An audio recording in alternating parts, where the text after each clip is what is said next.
Thanks for clicking play. Welcome to the video. Today I'm going to be showing you how I made this bespoke looking TV stand. I don't do a lot of DIY stuff on this channel, but I thought this one would be quite interesting. Mainly because the design's a bit different. It's something I came up to accommodate a few retro consoles, and I made the entire thing out of pallets, so it didn't cost a thing. And here's how I did it. To start off with, I had to split a couple of pallets, which is really easy after I watched a video by SPE. I'll put a link in the description below to that video because it was really helpful. Once the pallets were split, they ended up looking like this. First, I used my table saw to trim the side of each piece to give them all a nice straight edge.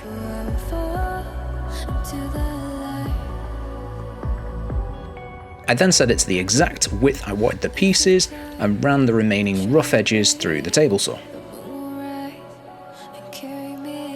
Next, I gave them all a quick sand to take as much of the rough surface off as I could at this stage. I then measured them all up, ready for cutting to size on the drop saw.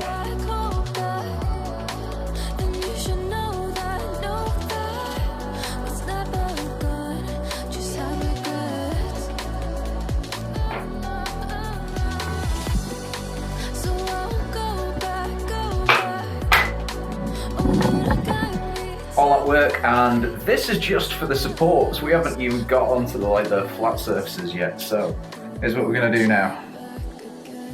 I decided to make the support pieces as chunky as possible to give it as much stability as it possibly could have, so I put 3 laterally and the rest horizontally and just glued and screwed them together.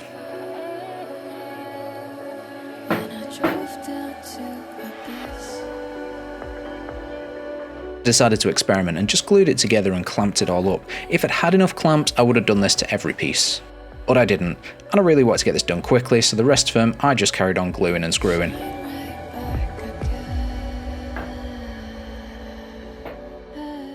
Okay, so all 5 of my chunky supports are done. Now, I did leave a margin of error because these are crates, so they're not straight, so as you can see there, it's a little bit jaggedy. I did that on purpose. Now I'm going to run it through the table saw because the top and bottom sections of these have to be perfectly straight because that's where the flat surface is going to sit on. So, table saw now.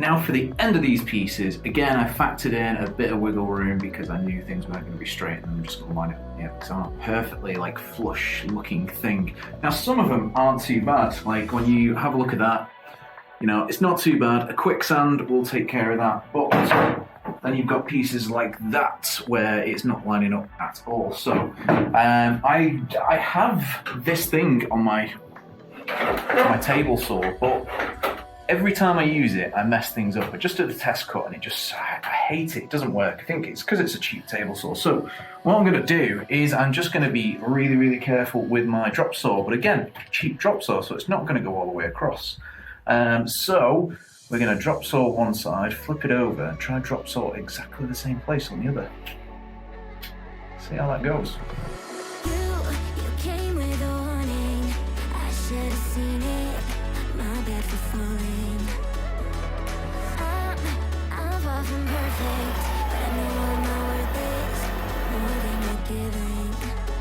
What goes up comes back down. What goes After straightening all the ends up, I decided to give it a quick sand round the corners just to give it a nicer finish. And another quick sand on the top now that they're stuck together all in one piece. Next it was time to start chopping these shelf pieces to length.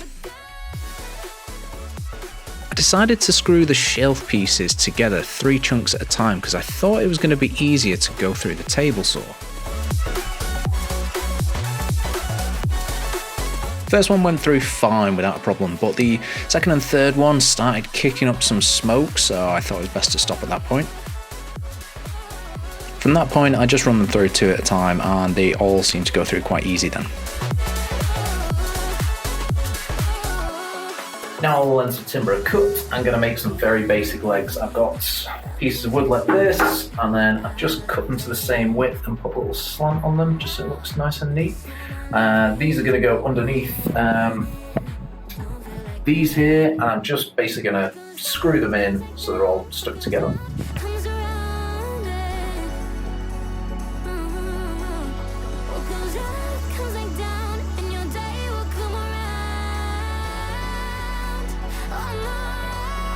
What goes up comes back down, what goes out comes around. I only screwed them down to the inside one, but using the other two for spacing made sure the measurement was perfect. I glued the edges for a bit of extra stability, and then after that I just started screwing them down.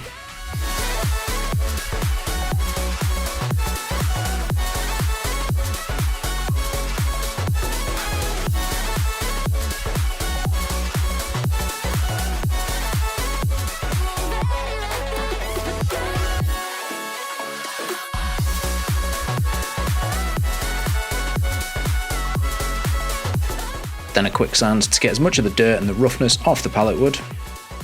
Then it was time to measure up for the middle legs, attach them with screws, and that's the base completed.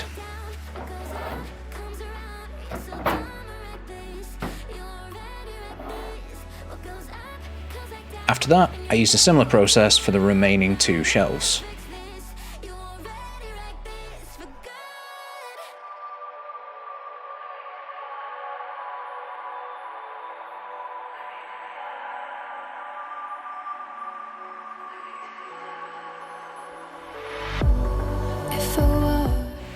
Because it's pallet wood, there was a couple of pieces that weren't exactly the right height, so I got my planer out to make sure everything was a perfectly smooth, flat surface.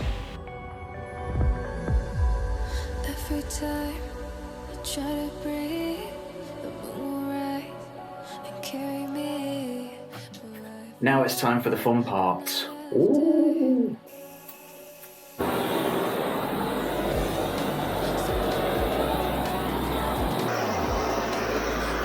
Scorching wood can be really satisfying sometimes, especially on this piece where it's bringing up some beautiful detail in the pieces of wood, and that's just going to add to the effect later on. So I'll go back, go back. Oh, Lord, guide me to forget the time I lost with no regrets. And the moonshine back again.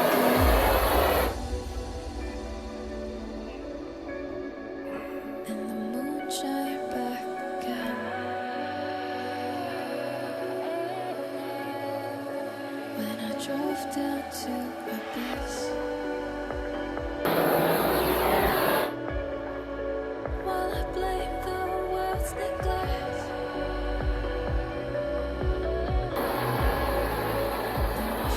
You can see on some of these small pieces that the details weren't coming out as well as they were on the big pieces, but it's still going to add to the overall effect of the piece. I did also go over the edges because I wanted everything to match up once I've glossed it. So satisfying doing the flaming bit when you just going up and down and like you start to see the lines appear and it just gives it texture. Oh, it's awesome. Anyway, next it's time to go over it with like a finish before we can start assembling it, because once it's assembled it's going to be tricky to get in the gaps, so I'm going to finish it now then assemble it.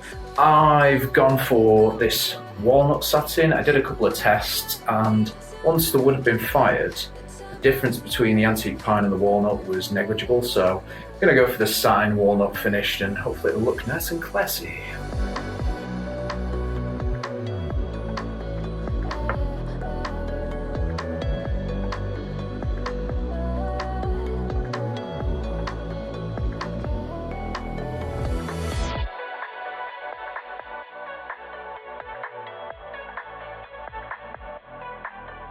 So going upstairs to the living room, this is where it's going to live. I couldn't assemble it in the basement because once it was put together I wouldn't have been able to get it out of there because it's going to be pretty massive, pretty heavy. So we're going to start assembling the bits and it should just go together pretty quickly now.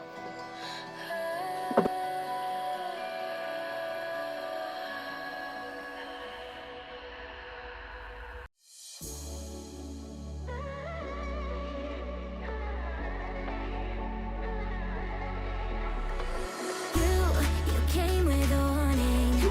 I should have seen it. My bad for falling. I made sure the support pieces weren't on the edges of this bit. That way when it came to assembly, it gave a nice square frame and just slotted in perfectly. Because of the way I've designed this, I have to add the upper supports to the middle of the shelf before assembling this piece. I used a right angle jig to make sure these supports were nice and straight, and I also used a countersink to make sure the finish would be nice and neat. Once the middle section was screwed into the side pieces, I was able to remove the support pieces and it was nice and stable.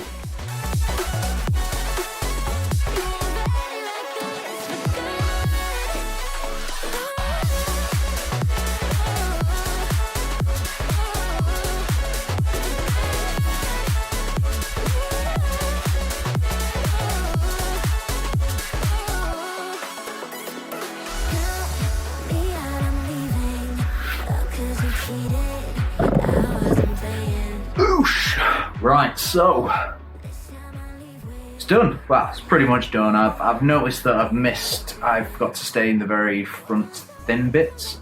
But yeah, that's it. It's together. Now, this thing is pretty strong. It's not moving anywhere. But if you did want to give it some lateral stability, you could always put like one of those thin veneers on the back just to give it some support.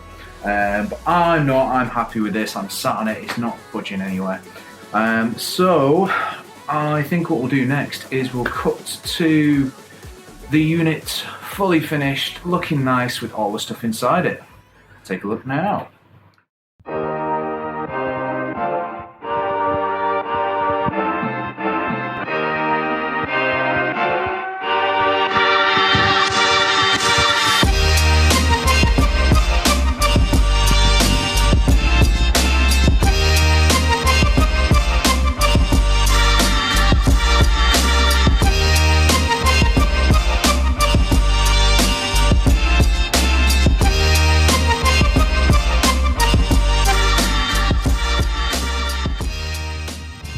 And there you go. That's how to make a nice looking TV stand absolutely free. Well, not exactly free. I kind of had that varnish kicking around. I didn't go out and buy it. You might have to go out and buy it. Anyway, as usual, thanks very much for watching. If you've got any tips, questions or suggestions, stick them in the comments below. I'll get back to you as soon as I can and we'll see what the next video is.